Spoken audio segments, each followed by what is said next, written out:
sa pagtatapos ng medisina ng aking anak sa harap ng 500 katao, sinabi niya, "Nagpapasalamat ako sa lahat ng sumuporta sa akin sa paglalakbay na ito, maliban sa aking ama na naging kahihiyan ng aming pamilya." 5 milyong piso, 5,000 ang ipinuhunan ko sa kanyang pag-aaral at iyon ang kanyang paraan ng pasasalamat sa akin. Nang gabing iyon, kinansela ko ang 7,000 na pautang, loan, para sa master's degree niya. Bago tayo magpatuloy, mag-subscribe na kayo sa channel, i-click ang bell icon dahil araw-araw ay mayroon tayong bagong mga kwento. Mag-iwan ng like at sabihin nyo sa comments kung saang syudad nyo kami pinapanood. Ang pangalan ko ay Eduardo Ed Morales Velasco, 52 taong gulang, at sa loob ng 21 taon, naniwala ako na ang pagiging ama ay nangangahulugang isasakripisyo ko ang lahat para sa kinabukasan ng aking anak. Noong Hunyo 26, 2024, sa isang malaking convention center sa Pasay, nadiskubre ko na nagkamali ako ng husto. Si Bernadette Bea Morales Hizon, ang kaisa-isa kong anak, ay nagtapos bilang doktor pagkatapos ng 6 na taon sa kolehiyo. 6 na taon kung saan binayaran ko ang bawat matrikula, bawat libro, bawat materyales, at bawat extra course na kailangan niya. Nagtrabaho ako ng 12 oras araw-araw sa aking construction company para hindi na niya kailangang mag-alala kailanman tungkol sa pera. Dumating ako sa auditorium 1 oras bago magsimula ang seremonya, nakasuot ng aking pinakamagandang navy blue na suit. Bumili ako ng mga bulaklak, naghanda ng isang madamdaming talumpati para pagkatapos ng graduation, at dala ko sa bulsa ko ang susi ng isang bagong luxury sedan na binili ko bilang regalo sa pagtatapos. Isang sasakyang nagkakahalaga ng humigit kumulang 2,500,000 piso to 700,000 na balak kong ibigay sa kanya kinagabihan. Nagsimula ang seremonya bandang 4:00 ng hapon. Nakaupo ako sa ika-5 hilera habang ang dati kong asawa, si Pilar Pili Hizon Ramos, ay nakaupo 3 upuan ang layo mula sa akin. 8 taon na kaming diborsyado, ngunit nanatili kaming maganda ang pakikitungo dahil kay Bea, bagamat aaminin kong hindi kailanman pinalampas ni Pilar ang pagkakataong magbigay ng mapanghamak na komento tungkol sa kakulangan ko ng edukasyon sa kolehiyo o sa aking galawang obrero na mga asal. Nang dumating ang sandali ng mga talumpati ng pasasalamat, umakyat si Bea sa podium, nagniningning sa kanyang toga at cap, at nakangiti sa publiko. Hinanap niya ang aking tingin sa karamihan at sa isang sandali, inakala kong may espesyal siyang sasabihin para sa akin. Iyon ang pangarap ko mula pa noong bata siya at sinasabi niyang gusto niyang magpagaling ng mga tao. Gusto kong magpasalamat ng taos puso sa lahat ng taong naging posible ang sandaling ito. Simula ni Bea sa isang malinaw at matatag na boses, sa aking inang si Pilar Hizon, na laging nagturo sa akin ng kahalagahan ng edukasyon at kultura. Sa aking mga propesor, na gumabay sa akin ng may pasensya, at sa aking mga kasamahan sa pag-aaral na naging pangalawang pamilya ko. Bumabayo ang puso ko habang hinihintay ko ang aking pagkakataon sa kanyang mga salita ng pasasalamat. Tumingin ako kay Pilar at nakita ko siyang nakangiti ng may pagmamalaki habang kinukunan ng lahat gamit ang kanyang cellphone. Nagpapasalamat din ako sa aking nobyo si Diego Santillan na sumuporta sa akin sa mga pinakamahihirap na sandali ng kurso, patuloy ni Bea. Sa aking mga lolo't lola sa panig ng aking ina na kahit wala na sila ay laging naniniwala sa aking potensyal. Sa lahat ng mahal ko sa buhay na nagdiriwang kasama ko ng tagumpay na ito. Naghintay ako ng naghintay, ngunit hindi kailanman nabanggit ang pangalan ko. Pagkatapos dumating ang nakamamatay na dagok. Gusto kong maging tapat sa inyo. Hindi naging madali ang paglalakbay na ito at ang ilang tao sa buhay ko ay naging mas sagabal kaysa suporta. Nagpapasalamat ako sa lahat ng tumulong sa akin na makarating dito, maliban sa aking ama, na naging kahihiyan ng aming pamilya at ang presensya niya ngayon dito ay isa lamang pormalidad. Ang katahimikan sa auditorium ay bingi. 500 tao ang lumingon para tingnan ako. Pakiramdam ko ay sinaksak ako sa dibdib at dahan-dahan itong iniikot. May bahagyang ngiti si Pilar sa kanyang mga labi. Ang ilang kakilala ng pamilya ay tumitingin sa akin ng may halong awa at nakakaintrigang pag-uusisa. Nanatili akong walang kibo sa loob ng ilang segundo na parang oras. Pagkatapos dahan-dahan akong tumayo. Hindi ako nagsalita, hindi ako nag-iskandalo, ngumiti lang ako. Bahagya akong tumango kay Bea at naglakad patungo sa labasan dala ang nalalabi kong dignidad. Habang papalabas ako ng auditorium, naririnig ko ang bulungan ng mga tao na nagkokomento sa nasaksihan nila.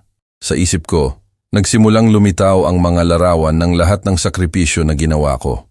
Ang mga gabing nagtatrabaho ako hanggang gabi para mabayaran ang kanyang pag-aaral, ang mga business trip na tinanggihan ko para makadalo sa kanyang mga school event, ang mga bakasyon na kinansela ko para makaipon ng pera para sa kanyang edukasyon. Nang gabing iyon, nakaupo sa aking study room, kasama ang lahat ng resibo at dokumento ng pananalapi na nakakalat sa aking mesa. Gumawa ako ng pinakamahirap at pinakamalaya na desisyon sa aking buhay. Kung para kay Bea, ako ay isang kahihiyan. Kung gayon, oras na para kumilos ako bilang isang kahihiyan. Pagdating sa bahay ng gabing iyon, ang una kong ginawa ay magsalin ng double whiskey. Bahagyang nanginginig ang aking mga kamay, hindi dahil sa takot, kundi sa isang malamig na galit na hindi ko pa naranasan. Sa loob ng 30 minuto, nanatili akong walang kibo sa aking upuang balat. Pinoproseso ang bawat salitang sinabi ni Bea sa harap ng kamimhantas katao. Pagkatapos pumunta ako sa aking study room at binuksan ang cabinet kung saan ko inilalagay ang lahat ng dokumento na may kinalaman sa edukasyon ng aking anak. Oras na para magkwenta ng eksakto kung magkano ang ipinuhunan ko sa kahihiyan ng pamilya.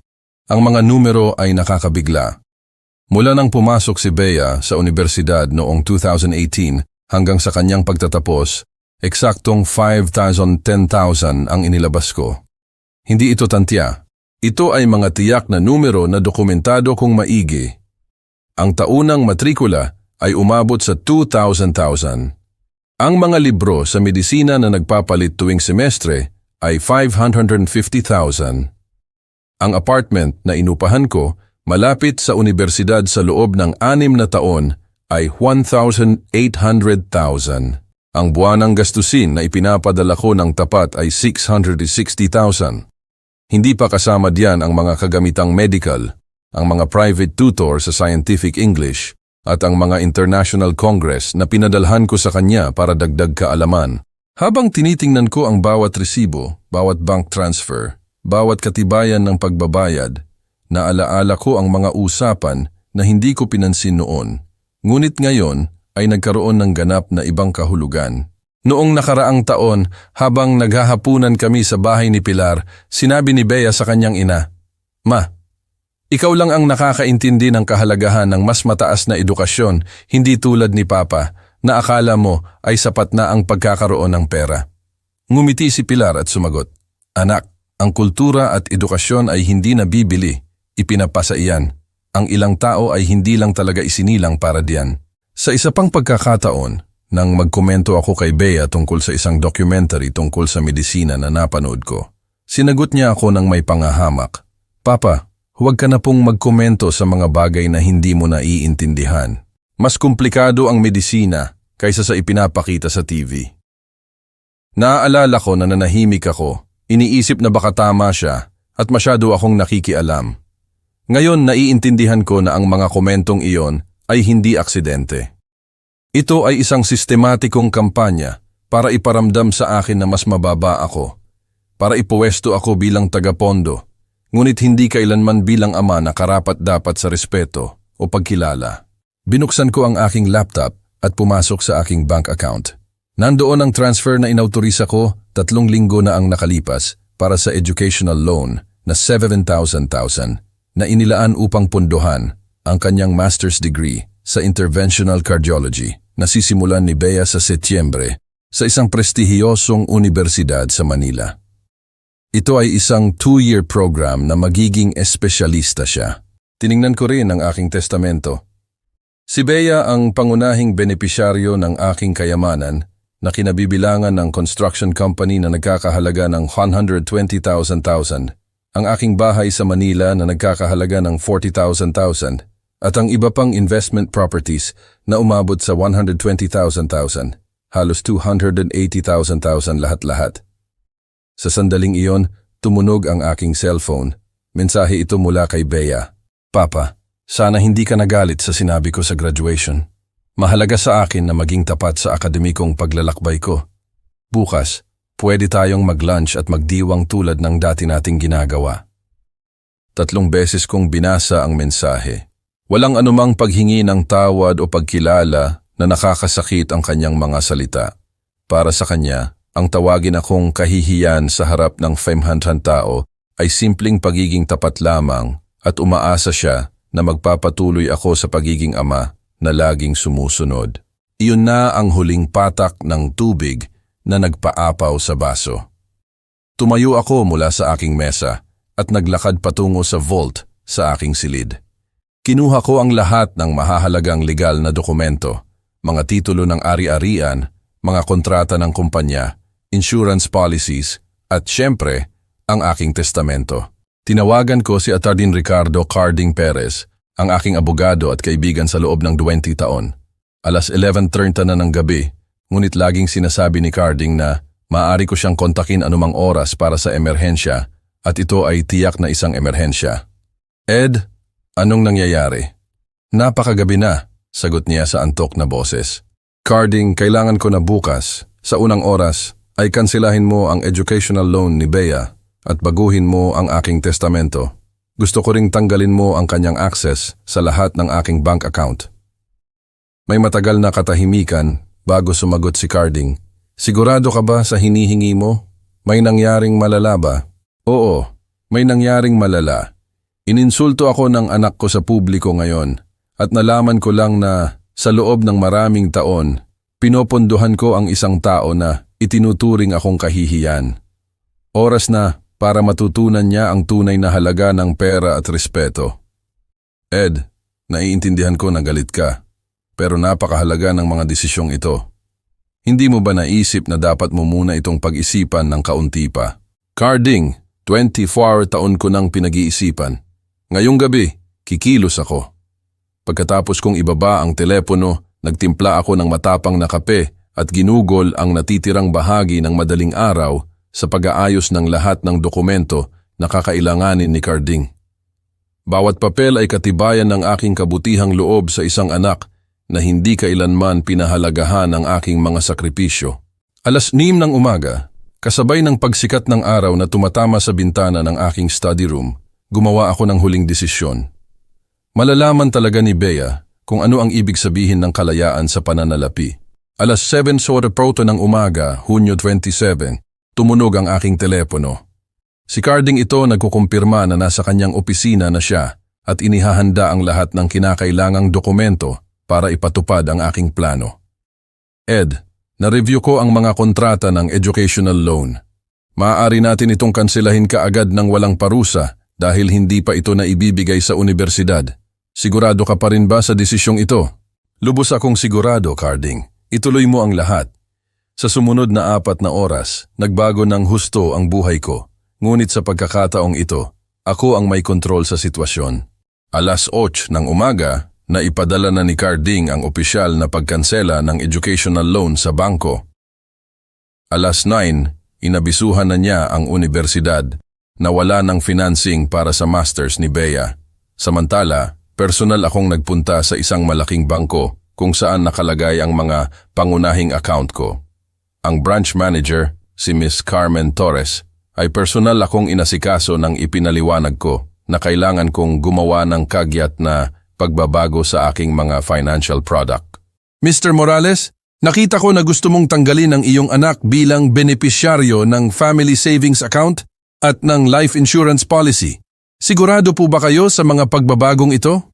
Napakahalaga po ng mga desisyon na ito, sabi ni Miss Torres habang tinitingnan ang mga dokumento. Miss Torres, lubos akong sigurado. Gusto ko ring ilipat ang pondo na inilaan ko para sa mga gastusin sa universidad ng aking anak sa isang bagong investment account na eksklusibo sa aking pangalan. Ang halaga ay malaki. 3,000 na ipinag-iipon ko sa loob ng huling 3 taon para sa masters ni Bea. Alas 11 ng umaga, bumalik ako sa bahay at umupo sa aking terasa habang nagkakape at naghihintay. Alam ko eksakto kung kailan darating ang unang balita kay Bea. Patakaran ng unibersidad na abisuhan kaagad ang mga estudyante kapag may problema sa kanilang financing, lalo na't malapit na ang simula ng semestre. Hindi ako naghintay ng matagal. Alas 11:45, sunod-sunod na tumunog ang aking telepono. Si Bea iyon, hindi ako sumagot. Tumawag ulit siya kaagad. Hindi rin ako sumagot. Sa pangatlong pagsubok, hinayaan kong mag-record siya sa voicemail para marinig ko ang sasabihin niya. Papa, anong nangyayari? Tumawag ang unibersidad, nagsasabi na may problema sa loan ng masters ko. Tawagan mo ako agad, please. Baka administrative error lang. Ngumiti ako ng mapait. Iniisip pa rin niya na administrative error lang iyon. Alas 12:30, dumating ang unang text message. Papa, kinumpirma ng bangko na kinansela ang loan. Anong ibig sabihin nito? Kailangan ko ng agad na paliwanag. 1 oras pagkatapos. Papa, hindi ako makapaniwala na hindi ka sumasagot, sabi ni Diego. Baka ito ay paghihiganti sa sinabi ko kahapon. Pakiusap, tawagan mo ako. Maaayos natin ito. Alas 2 ng hapon. Nakausap ko si Mama. Sabi niya galit ka lang at lilipas din iyan. Pero Papa, nakasalalay ang profesional na kinabukasan ko. Hindi mo ito magagawa. Tuloy-tuloy ang dating ng mga mensahe bawat 15 minuto. Alas 3 ng hapon, 12 missed calls at 8 mensahe na ang natanggap ko. Ang tono ni Bea ay unti-unting nagbabago mula sa pagkalito, patungo sa pag-aalala, at pagkatapos ay sa pagkadesperado. Papa, pumunta ako sa bangko, sabi nila. Wala na akong access sa family account. Paano ko babayaran ang mga gastusin ko ngayong buwan? Pakiusap, sagutin mo ako. Nagdesisyon akong kumain ng tahimik sa paborito kong Mediterranean restaurant. Mr. Morales, iba po ang aura niyo ngayon. May nangyari po bang maganda? Mukha po kayong mas malaya. Komento ng may-ari. Antonio, masasabi kong may mga mahahalagang katotohanan akong natuklasan tungkol sa pamilya ko kahapon at ngayon, gumagawa ako ng mga desisyon na dapat matagal ko nang ginawa. Bumalik ako sa bahay bandang alas 4 ng hapon at literal na sumabog ang aking telepono. 23 missed calls at 15 mensahe. Hindi lang si Bea ang tumatawag, may mga mensahe rin mula kay Pilar at nakakagulat kay Diego. Ang mensahe ni Pilar ay nagsasabing, Ed, desperada na si Bea. Sabi niya kinansela mo ang masters niya. Hindi ko alam kung ano ang pakay mo sa katarantaduhan na ito, pero sinisira mo ang kinabukasan ng ating anak. Tawagan mo ako agad. Sumulat si Diego. Mr. Morales, alam kong galit kayo sa speech kahapon. Lubos na nagsisisi si Bea. Pakiusap, i-reconsider nyo ang desisyon nyo. May maliwanag siyang kinabukasan bilang cardiologist. Ang pinakanakapukaw ng atensyon ko ay ang pagtukoy ni Diego sa maliwanag na kinabukasan ni Bea bilang cardiologist. Kailan pa nagkaroon ng ganoong interes ang nobyo ng aking anak sa medical specialization niya? Hindi kaya may sarili rin siyang mga plano na makinabang sa pananalapi mula sa karera ng aking anak? Alas 6 ng hapon, nagdesisyon akong sumagot ng isang mensahe lang. Direktang ipinadala ko ito kay Bea. Anak, kahapon, sinabi mo sa harap ng 500 tao na ako ay kahihiyan ng pamilya mo. Ngayon kumikilos ako bilang ganoon. Ang isang kahihiyan ay hindi nagpupondo ng 7,000 master's degree. Magandang hapon. Dumating ang sagot sa loob ng 2 minuto. Papa, hindi ko yun sineryoso. Kinabahan lang ako. Pakiusap, huwag mong sirain ang buhay ko dahil sa isang stupid, bobo na komento. Nagmamakaawa ako sa iyo. Ngunit huli na ang lahat. Alas 3 ng madaling araw, Hunyo 28, nagpakita ang aking telepono ng 73 mensahe mula kay Bea. Ang mga huli ay puno na ng desperasyon. Papa, sirang-sira na ang buhay ko. Kung walang masters, hindi ako makakapag-espesyalista. Kung walang specialization, hindi ako makakakuha ng trabaho sa mga private hospital. Pakiusap, patawarin mo ako. Nagkamali ako ng malaki. Binasa ko ang bawat mensahe, ngunit wala akong sinagot. Sa unang pagkakataon sa loob ng apasyon taon, nararanasan ni Bea ang tunay na kahihinatnan ng kanyang mga aksyon at ito ay simula pa lamang.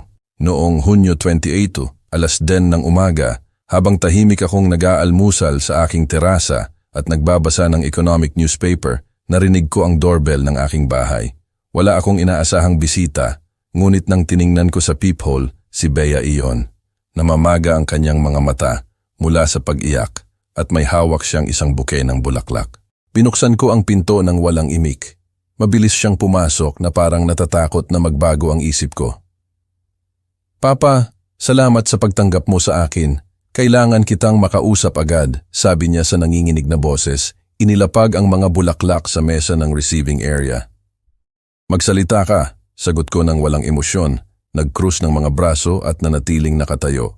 Bumagsak si Bea sa sofa sa sala at nagsimulang umiyak ng walang pigil. "Papa, ginawa ko ang pinakamalaking pagkakamali sa buhay ko. Hindi ko inisip ang kahihinatnan ng mga salita ko. Kinabahan ako. Maraming tao at hindi ko alam kung bakit ko sinabi iyon." "Bea, 6 na minutong 6 nakatayo ka sa podium na yon. Hindi iyon isang padalos-dalos na parirala. Nagpasalamat ka sa nanay mo, sa mga propesor mo, sa mga kasamahan mo, sa nobyo mo, pati sa mga lolo't lola mong patay na.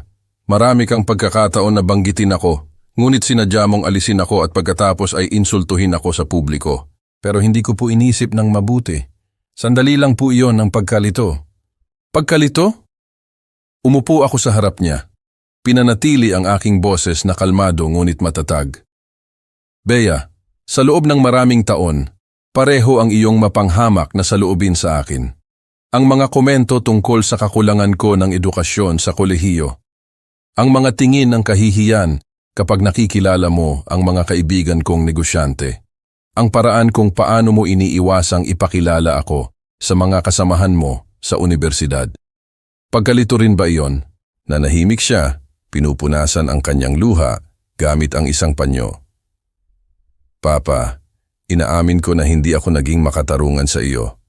Laging sinasabi ni Mama sa akin na hindi mo naiintindihan ang kahalagahan ng mas mataas na edukasyon, na iba ka sa amin, pero ngayon, nare-realize ko na hindi iyon nagbibigay katwiran sa ginawa ko.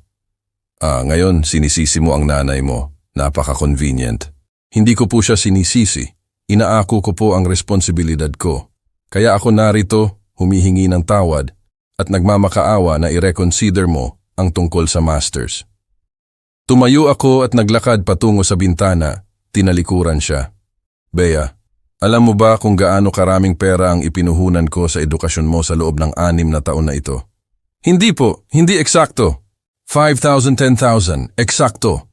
Bawat sentimo ay dokumentado at may katibayan.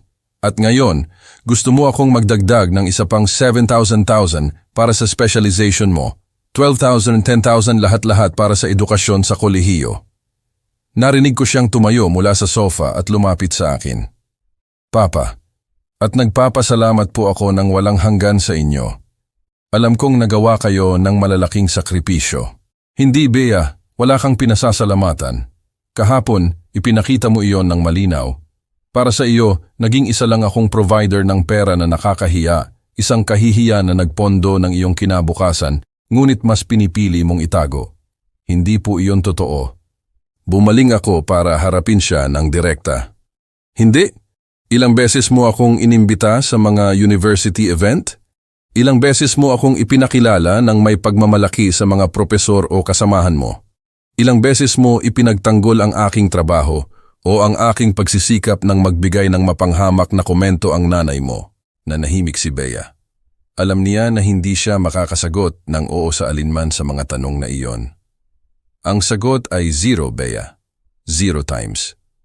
Sa loob ng 6 na taon, ako ang iyong tahimik na tagapondo. At kahapon, nagdesisyon ka na oras na para gawin itong opisyal sa publiko. Sa sandaling iyon, tumunog ang aking telepono. Si Pilar iyon. Sinadya kong i-on ang speakerphone. "Ed, kumikilos ka na parang bata na nagtatampo. Wasak na wasak si Bea dahil sa sobrang reaksyon mo. Itigil mo na ang katarantaduhan na iyan at ibalik mo na ang loan agad." "Hello, Pilar. Natutuwa ako na tumawag ka. May gusto sana akong itanong sa iyo. Ilang taon mo nang nilalagyan ng ideya sa isip ni Bea na ako ay kahihiyan ng pamilya?" May awkward na katahimikan sa kabilang linya. Nakatingin sa akin si Bea nang malaki ang mata. "Ed, Huwag kang mag-dramatize. Tinuruan ko lang siyang pahalagahan ang edukasyon at kultura higit sa pera. Perpekto. Kung ganoon, maaari mo na rin siyang turuan kung paano kumuha ng sarili niyang pera para punduhan ang kanyang edukasyon at kultura. Napakawalang kwenta mo. Hindi mo pwedeng sirain ang kinabukasan ng anak mo dahil sa isang masamang komento. Pilar, ang kinabukasan ni Bea ay hindi kailanman umasa ng eksklusibo sa aking pera. Depende ito sa kanyang talento, pagsisikap at kakayahan. Kung siya talaga ay kasing brilyante ng sinasabi mo, makakahanap siya ng paraan para makakuha ng alternatibong pondo. Ibinaba ko ang telepono at tumingin kay Bea na nakaupo na ulit at tahimik na umiiyak. Papa, kung walang masters hindi ako makakapag-espesyalista. Ang mga private hospital ay kumukuha lang ng interventional cardiologist na may kumpletong specialization. Masisira ang profesional na karera ko.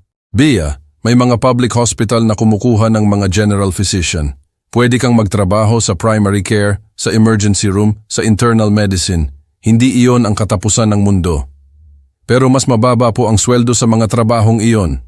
Hindi ko po mapapanatili ang lifestyle na huminto siya bigla. Napagtanto kung ano ang kanyang inihayag.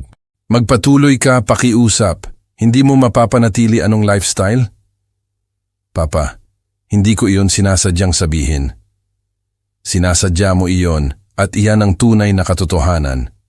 Hindi ka nag-aalala sa iyong vocation bilang doktor o sa pagtulong sa mga tao. Nag-aalala ka sa perang mawawala sa iyo. Tumayo si Bea ng bigla. Hindi iyon makatarungan. Mahalaga po sa akin ang pagtulong sa mga tao. Ipakita mo. Pumunta ka at magtrabaho sa isang public hospital, tumulong ka sa mga tao. Kumita ka ng sarili mong pera. Bayaran mo ang sarili mong specialization gamit ang sarili mong pagsisikap. Sa ganoon, malalaman mo talaga kung ano ang ibig sabihin ng halaga ng paggawa. Papa, pakiusap. Nangangako ako na magbabago ako. Hindi na kita babastusin kailanman. Tinitigan ko siya ng matagal. Bea, ginagawa ang mga pangako bago magawa ang pagkakamali, hindi pagkatapos harapin ang mga kahihinatnan. Naglakad siya patungo sa pinto talunan. Wala na po bang magagawa para magbago ang isip niyo? Mayroon. Patunayan mo sa susunod na mga tao na natutunan mo talaga ang halaga ng respeto at pagsisikap. Siguro sa ganoon, maaari nating muling itayo ang ating relasyon bilang mag-ama sa ganap na bagong pundasyon. Pagkatapos niyang umalis, umupo ako sa aking armchair at sa unang pagkakataon sa loob ng bicentennial taon, naramdaman kong tunay akong malaya. Nagtatag ako ng malinaw na mga hangganan at ngayon, kailangan ni Bea na magdesisyon kung gusto niyang maging bahagi ng buhay ko mula sa paggalang sa isa't isa o ituloy ang kanyang landas ng walang suporta sa pananalapi mula sa akin. Sa sumunod na 2 linggo ng patuloy na panggigipit, tinawagan ko si Carding para tiyakin na ang lahat ng legal at pinansyal na pagbabago ay ganap na proseso at hindi na mababago. Ed, lahat ay naisagawa ayon sa iyong mga tagubilin. Ang loan ay kinansela na nang tuluyan. Inalis na si Bea sa lahat ng iyong account at benepisyo at ang bago mong testamento ay opisyal nang nakarehistro. Nang gabing iyon, nakaupo sa aking terasa na may baso ng pulang alak, nagnilay-nilay ako sa 2 pinakamatinding linggo ng aking pagtanda. Sa unang pagkakataon sa mga dekada, nagpakita ako ng matatag at hindi natitinag na paninindigan at may natuklasan akong nakakapagpalaya.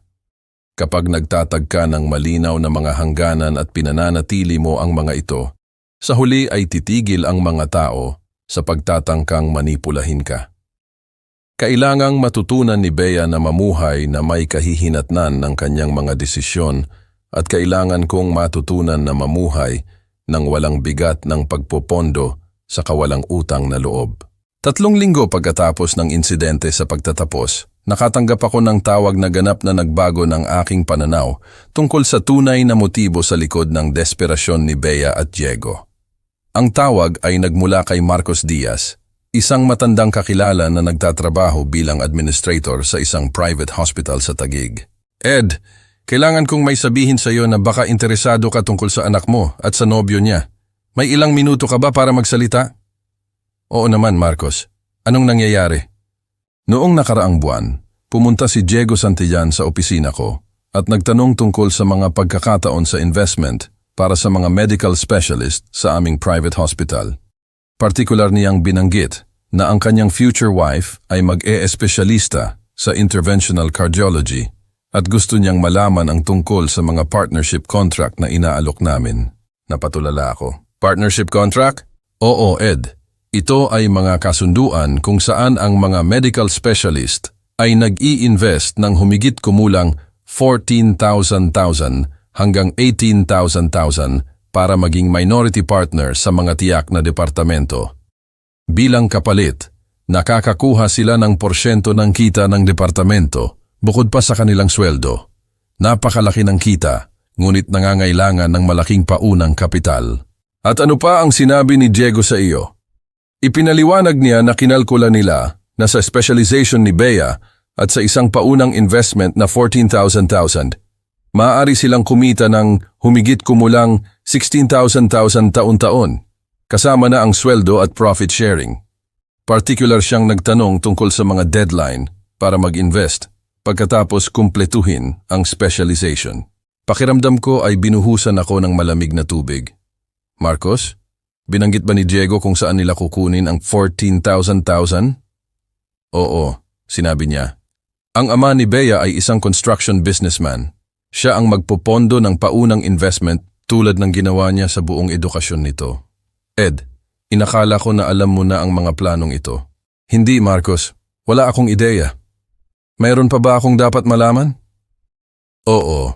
Nagtanong din si Diego tungkol sa mga proseso para ang mag-asawa o live-in partners ay magkaroon ng joint access sa mga partnership contract na ito. Tila tinatapos niya ang kanyang MBA sa hospital management at gusto niyang malaman kung maaari siyang makibahagi sa administrative na bahagi ng negosyo. Pagkatapos kong ibaba ang telepono kay Marcos, nanatili akong nakaupo sa aking opisina sa loob ng 1 oras, pinoproseso ang bagong impormasyong ito. Hindi lang nila plinano na pondohan ko ang 7,000 na masters, ngunit pagkatapos ay umaasa pa silang mag-invest ako ng isa pang 14,000 para gawing partner si Bea sa isang hospital department. 21,000 lahat-lahat. At si Diego, sa isang napaka-convenient na paraan, ay makikinabang sa lahat ng ito sa pamamagitan ng relasyon niya sa aking anak. Nang hapong iyon, nagdesisyon akong magsagawa ng sarili kong investigasyon. Tinawagan ko si Luis Ramos, isang forensic accountant na nakatrabaho ko sa ilang proyekto at hiniling ko na imbestigahan niya ng tahimik ang finances at background ni Diego Santillan. Ed, may hinala ka ba sa isang tiyak na bagay tungkol sa binatilyong ito? Luis, kailangan kong malaman kung ang kanyang intensyon sa aking anak ay tunay o kung mayroong nakatagong interes sa pananalapi. Pagkatapos nang nadiskubre ko, may seryosong pag-aalinlangan ako sa kanyang mga motibasyon. 48 oras pagkatapos, tumawag sa akin si Luis na may ulat na lumampas sa pinakamalala kong hinala. Ed, ang mga resulta ng aking investigasyon ay nakababahala. Si Diego Santillan ay may utang na 3.5 million mula sa kanyang MBA. Bukod pa rito, nawala ang negosyo ng pamilya niya noong nakaraang taon at nasa proseso sila ng foreclosure ng kanilang bahay. Mayroon pa ba? Oo, aktibong inimbestigahan ni Diego ang public finances ng iyong kumpanya. Humingi siya ng commercial information tungkol sa Morales Construction sa Securities and Exchange Commission, SEC, 2 buwan na ang nakalipas. Nagtanong din siya tungkol sa iyong personal na ari-arian sa pamamagitan ng mga real estate database. Ito po ay ganap na legal, ngunit ethically questionable dahil ama siya ng nobya niya. Ed, may impresyon ako na nakikita ng binatilyong ito si Bea bilang kanyang economic way out mula sa isang napakakomplikadong sitwasyon ng pamilya. Nang gabing iyon, tinawagan ko ang aking kapatid na si Tomas Velasco, na labis na nagtanggol kay Bea ilang linggo na ang nakalipas. Ipinaliwanag ko sa kanya ng detalyado ang lahat ng impormasyon na nakalap ko. Ang mga hospital partnership contract, ang 14,000 na karagdagang investment na inaasahan nila mula sa akin, ang mga utang ni Diego at ang kanyang investigasyon sa aking ari-arian. Diyos ko, Ed, Wala akong ideya na ganoon karaming pera ang kasangkot sa kanilang mga plano sa hinaharap. Tomas, naiintindihan mo na ngayon kung bakit desperado si Diego na i-reconsider ko ang aking desisyon tungkol sa Masters. Hindi ito romantikong pag-ibig para kay Bea, kundi takot na makita ang pagkawala ng kanyang financial rescue plan. Kapatid, masama ang pakiramdam ko dahil pinilit kita na baguhin ang iyong isip. Malinaw na hindi ko alam ang buong sitwasyon. Tomas, kumilos ka ng may mabuting intensyon batay sa hindi kumpletong impormasyon, ngunit kinukumpirma nito na tama ang aking desisyon. Kinabukasan, nagdesisyon akong harapin si Diego ng direkta. Pinatawag ko siya sa aking opisina sa ilalim ng pagkukunwari na pag-usapan ang kinabukasan ni Bea. Diego, pinag-iisipan ko ang ating pag-uusap sa telepono ilang linggo na ang nakalipas. Binanggit mo ang iyong unconditional love para sa aking anak, anuman ang kanyang profesional na kinabukasan. Opo, Mr. Morales, ganun po. Perpekto. Kung ganoon, wala kang magiging problema sa pagpirma ng isang legal na dokumento kung saan tatalikuran mo ang anumang benepisyo sa pananalapi na nagmumula sa profesional na karera ni Bea, kasama na ang kita sa hinaharap, joint investments, o hospital partnership. Namutla si Diego. Mr. Morales, hindi ko po maintindihan kung bakit kailangan ang ganoong dokumento. Diego, kung ang pag-ibig mo kay Bea ay tunay, hindi mahalaga sa iyo na i-formalize ng legal na ang inyong relasyon ay walang motibasyon sa pananalapi. Mahalaga sa iyo. Kasi, mukhang extreme at hindi kailangan iyan. Alam mo kung anong extreme at hindi kailangan, Diego. Ang imbestigahan mo ang aking personal na ari-arian sa pamamagitan ng SEC. Ang magplano ka ng hospital investments gamit ang pera na inaakala mong ibibigay ko ng walang konsultasyon. Ang kalkulahin mo ang 16,000 taon-taong kita batay sa aking future financing. Nanahimik si Diego. Kinukumpirma na alam niya eksakto kung ano ang aking sinasabi. Diego, bibigyan kita ng hula. Sa loob ng 3 buwan, kapag nalaman mo na kailangan talagang magtrabaho ni Bea bilang general physician na may katamtamang sweldo at na hindi ko kailanman popondohan ang milyon-milyong hospital investments, magsisimulang maglaho ang iyong unconditional love. Mr. Morales, hindi po iyan makatarungan. Ang hustisya, Diego, ay ang makita kung mananatili ka sa tabi ng aking anak kapag natuklasan mo na ang madaling pera ay hindi kailanman darating. Umalis siya sa aking opisina nang walang sinabi pa. Sa sandaling iyon, alam kong ganap na makatwira ng aking mga hinala at na malapit ng matanggap ni Bea ang isang napakasakit na aral tungkol sa tunay na intensyon ng mga taong nakapaligid sa kanya. Dumating ang Setyembre na may balita na nagkumpirma eksakto sa aking hinulaan. Sa pamamagitan ni Ate Elena, nalaman ko na si Bea ay nakakuha ng trabaho bilang General Physician sa Philippine General Hospital, PGH, isa sa pinakamalaking public hospital sa Maynila. Ang kanyang simulaing sweldo ay humigit kumulang 85,000 buwan-buwan, isang bahagi lamang ng kikitain niya bilang interventional cardiologist sa mga private hospital. Mr. Morales, alam kong baka ayaw niyo nang malaman ang tungkol kay Bea, pero naisip ko na dapat ko pong sabihin sa inyo kung kumusta na siya. Nakikinig ako, Elena. Si Bea po ay nagtatrabaho ng 12 oras na shift sa emergency room.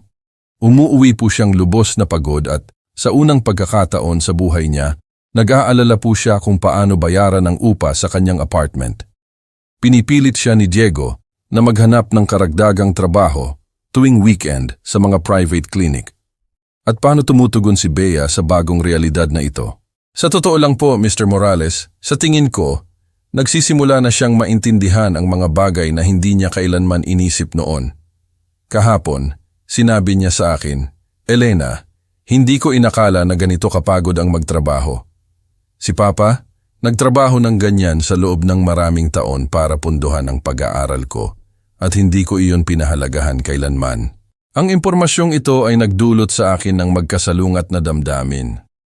Sa isang banda, natutuwa ako na sa wakas ay nararanasan ni Bea ang realidad ng trabaho at nauunawaan ang halaga ng pagsisikap. Sa kabilang banda, bilang ama, masakit isipin na naghihirap siya sa pananalapi. Pagkaraan ng 2 linggo, nakatanggap ako ng hindi inaasahang tawag mula kay Dr. Carmela Chavez, ang chief ng emergency room sa PGH. Mr. Morales, sana hindi po ako nakakaabala. Ako po ang supervisor ng anak nyo, si Bea, sa ospital. Gusto ko po sana kayong makausap tungkol sa kanyang professional performance. May problema po ba, doktora? Sa kabaliktaran po, Mr. Morales. Nagpakita si Bea na isa siyang pambihirang doktor. Ang kanyang dedikasyon, kaalaman at pakikitungo sa mga pasyente ay namumukod-tangi. Pero napansin ko na tila siya ay may matinding economic stress. Sa anong paraan po, doktora? Nag-a-apply po siya para sa lahat ng extra shift na available, kasama na ang mga weekend at holiday. Nang tanungin ko siya kung ayos lang ang lahat, ipinaliwanag niya na kailangan niyang magtrabaho ng husto para tustusan ang kanyang mga pangunahing gastusin. Sinabi niya sa akin na dati, hindi niya kailanman kailangang mag-alala tungkol sa pera. Doktora, pinahahalagahan ko ang inyong pag-aalala kay Bea, ngunit natututo siya ng mahahalagang aral tungkol sa kalayaan at responsibilidad. Mr. Morales, naiintindihan ko na maaaring may family tension, ngunit gusto kong malaman niyo na binabanggit kayo ng inyong anak nang may malaking respeto sa ospital. Palagi niyang binabanggit kung gaano siya ipinagmamalaki na siya ay anak ng isang matagumpay na businessman. Ang impormasyong ito ay lubos na ikinagulat ko. Binabanggit ako ni Bea sa ospital. Oo, Mr. Morales. Madalas siyang nagkukuwento tungkol sa inyong trabaho sa construction, tungkol sa inyong work ethic, at tungkol sa mga sakripisyo na ginawa niyo para punduhan ang kanyang edukasyon. Ang iba pang mga batang doktor ay humahanga sa kanya. Pagkatapos kong ibaba ang telepono, nagnilay-nilay ako sa usapang ito. Tila, kapag wala si Bea sa ilalim ng impluensya ni Pilar o sa mga setting kung saan pakiramdam niya, ay napipilitan siyang magpakita ng intelektual na pagiging mas mataas. Binabanggit niya ako ng may pagmamalaki at pagmamahal. Makalipas ang 1 buwan, dinalhan ako ng Oktubre ng isa pang paghahayag na mahalaga. Tinawagan ako ng aking accountant, si Fernando Reyes, na may hindi inaasahang impormasyon sa pananalapi. Ed, tinitingnan ko ang mga galaw ng account na kinansela mo para kay Bea at may nakita akong kakaiba na dapat mong malaman. Anong nakita mo, Fernando? Si Bea ay gumagawa ng maliliit na buwanang deposito sa isang bagong savings account. Halos 15,000 hanggang 18,000 buwan-buwan, ngunit ginagawa niya ito ng tapat. May ideya ka ba kung para saan siya nag-iipon? Ayon sa pangalan ng account, ito ay nakatala bilang restitution fund, Papa. Ed, sa tingin ko sinusubukan niyang ibalik sa iyo ang perang ipinuhunan mo sa kanyang karera. Lubos akong tinamaan ng balitang ito. Si Bea kumikita ng 85,000 buwan-buwan at nagbabayad ng upa, pagkain, transportasyon at mga pangunahing gastusin ay nagtatabi ng 15,000 hanggang 18,000 bawat buwan para gumawa ng isang restitution fund. Kinalkula ko agad. Sa bilis ng pag-iipon na iyon, aabutin siya ng humigit kumulang 25 taon para maibalik ang 5,000 na ipinuhunan ko sa kanyang edukasyon, ngunit ang symbolic gesture ay mas mahalaga kaysa sa financial viability. Pagsapit ng Nobyembre, nagsimula akong makatanggap ng di-direktang impormasyon tungkol sa makabuluhang pagbabago sa personalidad at sa loobin ni Bea. Ang aking barbero, si Mang Jose, na ang asawa ay nagtatrabaho bilang nurse sa parehong ospital, ay nagkuwento sa akin ng mga nakalantad na detalye. Mr. Ed, laging maganda ang sinasabi ng asawa ko, si Clara, tungkol sa anak niyo. Sabi niya, siya raw ang pinakamapagpakumbaba at masipag na doktor sa emergency room. Mapagpakumbaba? Opo, Mr. Ed. Sabi ni Clara, laging nag-o-offer si Bea para sa mga pinakamahihirap na kaso na may malaking respeto siyang nakikipag-usap sa mga nurse at hindi kailanman nagrereklamo sa mahirap na schedule o sa mga komplikadong pasyente. Sabi niya, ganap siyang naiiba sa ibang mga batang doktor na dumarating na may ere ng pagiging mas mataas. Ang impormasyong ito ay nagdulot sa akin ng pinaghalong pagmamalaki at kalungkutan. Ang Bea na lumalabas mula sa karanasang ito ay ang anak na laging inaasahan kong magkaroon. Mapagpakumbaba, masipag, mapagbigay, at may kamalayan sa halaga ng pagsisikap. Sa huling bahagi ng Nobyembre, tinawagan ako ni Elena na may update na hindi ko namamalayan na inaasahan ko. Mr. Morales, kailangan ko po kayong balitaan tungkol kina Diego at Bea. Anong nangyari, Elena? Labis na pinipilit ni Diego si Bea na maghanap ng trabaho sa mga private clinic tuwing weekend. Sinasabi niya sa kanya na sa kasalukuyan niyang schedule, nawawalan sila ng mga pagkakataon para kumita pa. Nagsisimula ng mainis si Bea sa mga komentong ito at paano siya tumutugon. Noong nakaraang Sabado, nagkaroon sila ng matinding pagtatalo. Sinabi ni Diego sa kanya na kung hindi siya makakakuha ng mas maraming pera, baka dapat na nilang i-reconsider ang kanilang kinabukasan na magkasama. Nagulat si Bea at tinanong siya kung ang kanilang relasyon ay nakasalalay sa kung gaano karaming pera ang kikitain niya. At anong sagot ni Diego? Sabi niya, ang mga modernong relasyon ay nangangailangan ng matatag na pinansyal mula sa magkabilang panig. Mr. Morales, sa tingin ko, nagsisimula na si Bea na makita ang tunay na ugali ni Diego. Nang gabing iyon, sa unang pagkakataon sa loob ng 5 buwan, nakaramdam ako ng kaunting pag-asa na sa wakas ay natututo na ang aking anak na makilala ang mga taong tunay na nagpapahalaga sa kanya at sa mga taong nakikita lamang ang economic opportunity sa kanilang relasyon. Ang unang linggo ng Disyembre, tinawagan ako ni Elena na may balita na matagal ko nang inaasahan. Mr. Morales, nakipag-break po si Diego kay Bea kahapon ng gabi. Napaka-brutal po. Anong eksaktong nangyari, Elena? Umuwi si Bea pagkatapos magtrabaho ng double shift sa ospital, lubos na pagod. Hinihintay siya ni Diego na may mga papel na nakaprint tungkol sa mga oportunidad sa trabaho sa mga private clinic sa Maynila at Taguig. Sinabi niya sa kanya na nakakita siya ng mga posisyon kung saan pwede siyang kumita ng hanggang 120,000 buwan-buwan. At paano tumugon si Bea? Ipinaliwanag niya na katatapos lang niya ng 14 na oras na tuloy-tuloy sa paggamot ng mga pasyente sa ER na siya ay pagod na pagod, pisikal at emosyonal at ang gusto lang niya ay magpahinga. Sumabog si Diego. Sinigawan ni Diego si Bea na isa siyang conformist na walang ambisyon at na hindi niya plinano ang kanyang kinabukasan sa isang taong kontento sa sweldo ng kahirapan. Mr. Morales, iyon ang pinakamalupit na salita na narinig ko sa buhay ko. Mayroon pa ba? Opo. Sinabi ni Diego sa kanya, Bea, kailangan ko ng isang partner na ambisyoso sa pananalapi, hindi isang taong naglalaro na martyr sa isang public hospital. Kung hindi mo kayang ibigay ang lifestyle na plinano nating magkasama, kung ganoon, malinaw na hindi tayo magkatugma. Naramdaman ko ang paghalo ng galit kay Diego at sakit para sa aking anak.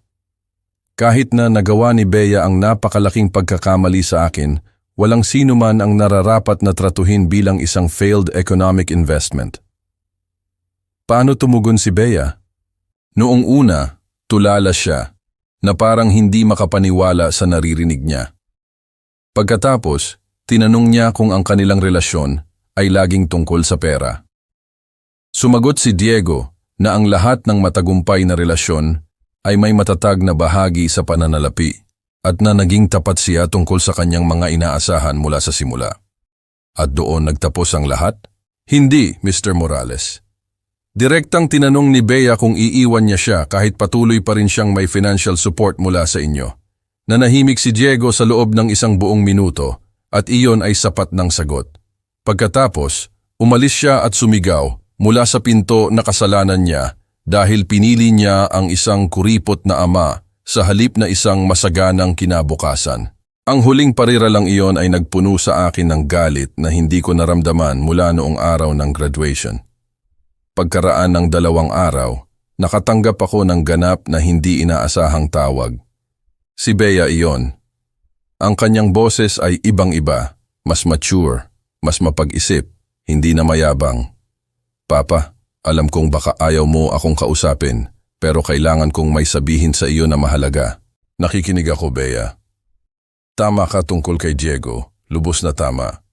Nakipag-break siya sa akin dahil hindi ko kayang ibigay sa kanya ang economic lifestyle na inaasahan niya.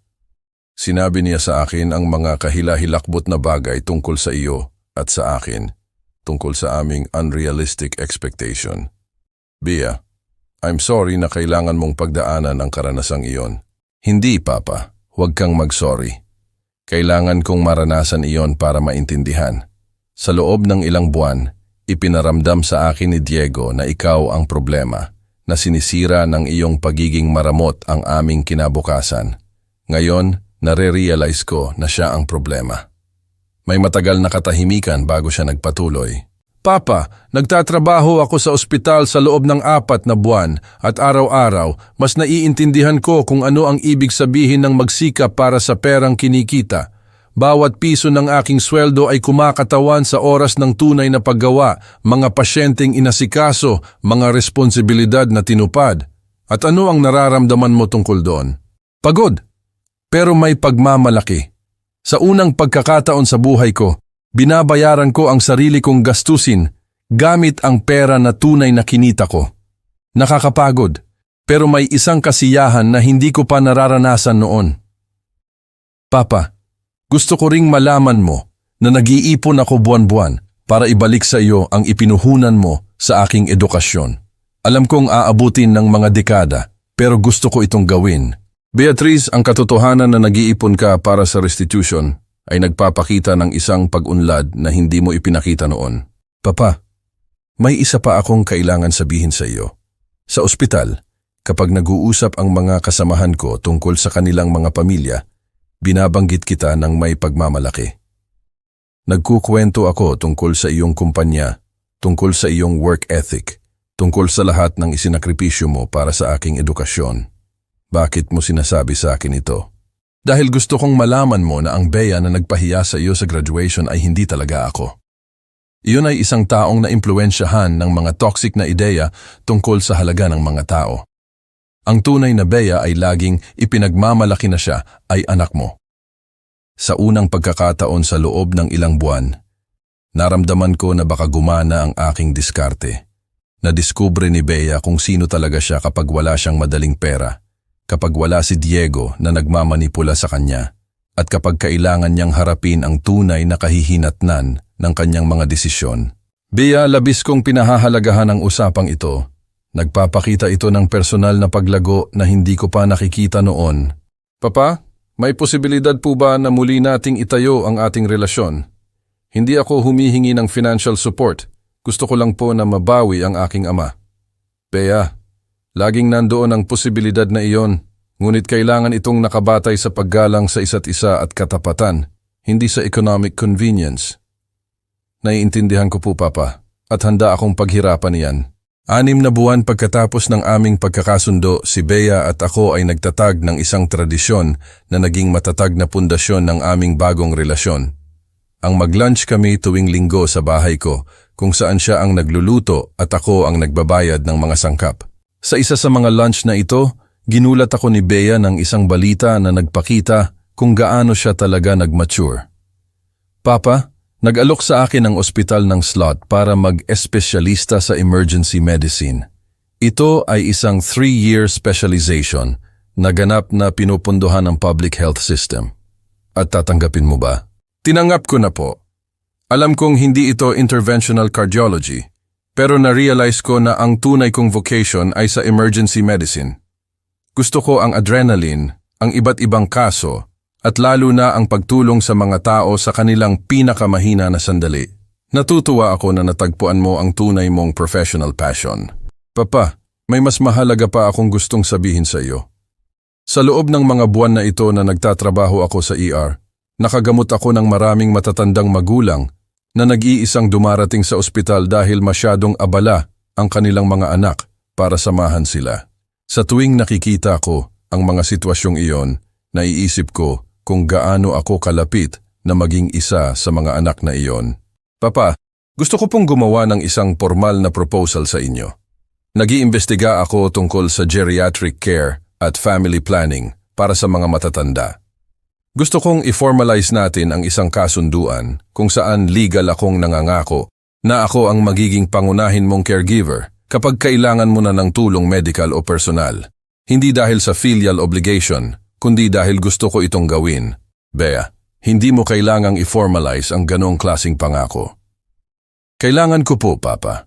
Sa loob ng maraming taon, Nangako ka sa pananalapi sa akin nang hindi humihingi ng garantiya. Ngayon gusto kong mangako sa iyo, emosyonal at praktikal, ng may parehong formalidad. Sa Setyembre, nakatanggap kami ng hindi inaasahang pagbisita na sumubok sa katatagan ng aming muling itinayong relasyon. Dumating si Pilar sa bahay ko nang walang abiso, kasama si Joaquin, ang kapatid niyang dean sa universidad. Ed, sabi ni Pilar sa mataas na tono, naparito ako para kausapin ka tungkol sa sitwasyon ni Bea.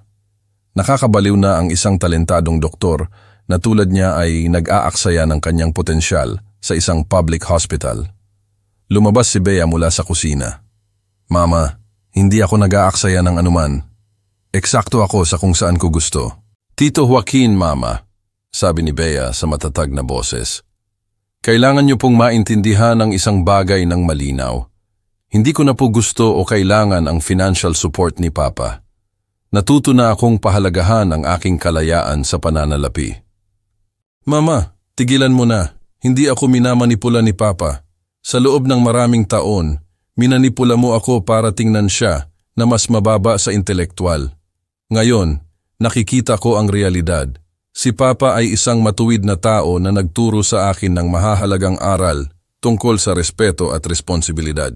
Bea, hindi mo ako pwedeng kausapin ng ganyan. Mama, kinakausap kita ng may parehong respeto na ipinakita mo kay Papa sa loob ng maraming taon. Kung hindi mo iyon gusto, baka dapat mo munang pagnilayan ang sarili mong saloobin.